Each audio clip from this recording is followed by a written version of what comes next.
मां ज्ञानचंदानी निशा तव्हां सभिनी जो स्वागत थी कयां असांजे सुहिणे प्रोग्राम सिंधी सम्मेलन ते। असांजी अॼु जी चर्चा जो विषय आहे मातृभाषा। दोस्तों, हिन विषय ते चर्चा करण जे लाइ असांजे विच में सिंधी साहित्य जा महारथी ऐं तहलीमदान मौजूद आहिनि, पर हुननि सां रूबरू थियण खां अॻु मां कुझु चवणु चाहींदसि त छो मातृभाषा जो विषय असांखे अॼु पंहिंजे हिन प्रोग्राम में शामिल करणो पियो। छो वाक़िफ़ तो करायो वञे पंहिंजी ही मातृभाषा जी अहमियत ऐं ज़रूरत सां।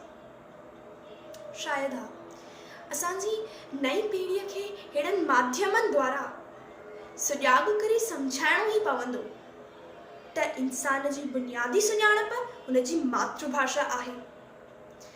मातृभाषा सां संस्कृति, सभ्यता ऐं संस्कार जुड़ियल आहिनि। जीअं असांजी सिंधी ॿोलीअ सां जुड़ियल आहे सिंधियुनि जो मस्ती मिसाज स्वभाव, सिंधियुनि जा त्योहार, सिंधियुनि जा मेला, सिंधियुनि जी पोशाक, सिंधियुनि जा लाॾा, सिंधियुनि जा खाधा, सिंधियुनि जो फोक डांस। पर इहे सभु बि असांजी सिंधी ॿोलीअ सां गॾु किथे गायब था थींदा वञनि।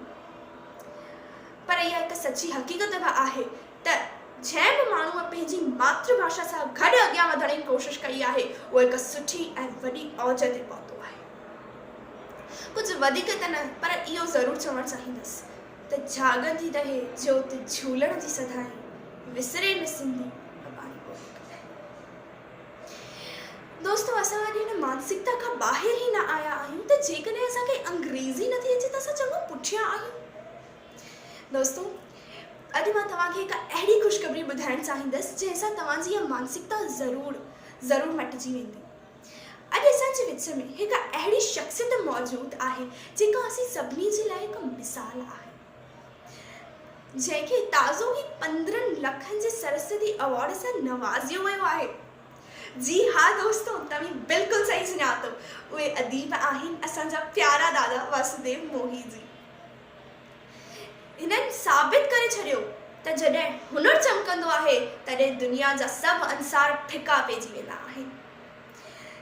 इहो इनाम संदन खे लिखियल चेकबुक किताब ते मिलियो आहे जेका सिंधीअ में आहे। हाणे ॿुधायो केॾां वई अंग्रेज़ी। मां इहो नथी चवां त अंग्रेज़ी सिखणु ऐं ॻाल्हाइणु ग़लति आहे। मां इहो थी चवां त अंग्रेज़ी सिखंदे ऐं ॻाल्हाईंदे पंहिंजी मातृभाषा खे विसराए छॾणु ग़लति आहे। हाणे तव्हांजो वधीक वक़्तु न खणी मां दादा वासुदेव जी खे विनती कंदसि त उहे पंहिंजी असांजी मातृभाषा विषय खे वधीक उजागर कनि। जय झूलेलाल।